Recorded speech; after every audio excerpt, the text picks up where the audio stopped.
नमस्कार दोस्तों, आज की कहानी का नाम है सच्ची मदद।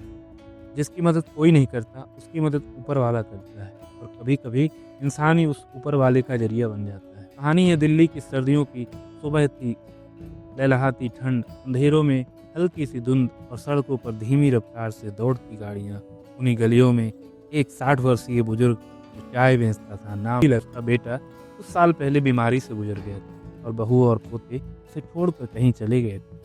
अब उसकी दुनिया थी उसकी चाय की रेहड़ी और सड़क पर जाने वाले मुसाफिर। चाय बेचकर दिन भर में मुश्किल से 300 से 400 रुपए कमाता था, लेकिन ज़रूरतमंदों को कभी खाली नहीं भेजता। चाहे कितनी भी ठंडी हो, अगर कोई भूखा आ जाए तो रामदीन उसे चाय और बिस्कुट जरूर देता। एक दिन एक युवक आया जो सड़कों पर भीख मांग रहा था। रामदीन के पास आया, उसने कहा, चाचा भूखा हूँ, कुछ खा सकता हूँ? रामदीन मुस्कुराया और बोला, हाँ बेटा बैठ, जा, चाय गरम है, बिस्किट भी ले ले। वो लड़का कुछ सेकंड चुप रहा, फिर बोला, मैं भिखारी नहीं हूँ चाचा, मैं इंजीनियर था, लेकिन एक हादसे में सब कुछ खो बैठा। नौकरी गई, घर गया और अब यहाँ हूँ। रामदीन ने उसकी आंखों में झांका, झूठ नहीं बोल रहा। रामदीन ने कहा, बेटा जब तू अपने पैरों पर खड़ा हो जाए तो किसी और भूखे की इस तरह मदद कर देना, उसे खाना खिला देना। ये मेरा कर्ज नहीं, तेरा इम्तिहान है। लड़के की आंखें भर आई, चाय पीकर चला गया। कुछ हफ्ते बीते, लड़का रोज आता, चाय पीता, फिर बातें करता। धीरे धीरे वो ठीक दिखने लगा। एक दिन वो नहीं आया।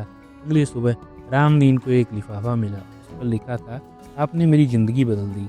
लिफाफे में एक लेटर था और एक छोटा सा चेक 50,000 रुपये का।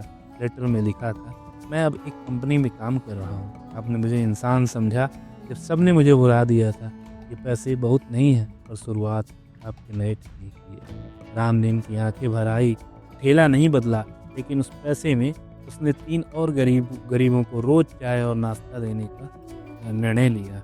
उसकी रेहड़ी अब सिर्फ चाय की नहीं, उम्मीदों की दुकान बन गई थी। लोग कहते हैं भगवान हर जगह नहीं होता, लेकिन कुछ लोग रामदीन को देखकर मानते थे कि शायद भगवान कभी कभी चाय बेचता है।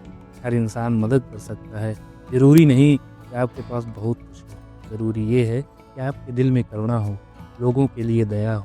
अगर आपको ये कहानी पसंद आई हो तो लाइक करें, शेयर करें और चैनल को जरूर सब्सक्राइब करें ताकि ऐसी और प्रेरणादायक कहानियां आप तक पहुंचती रहें।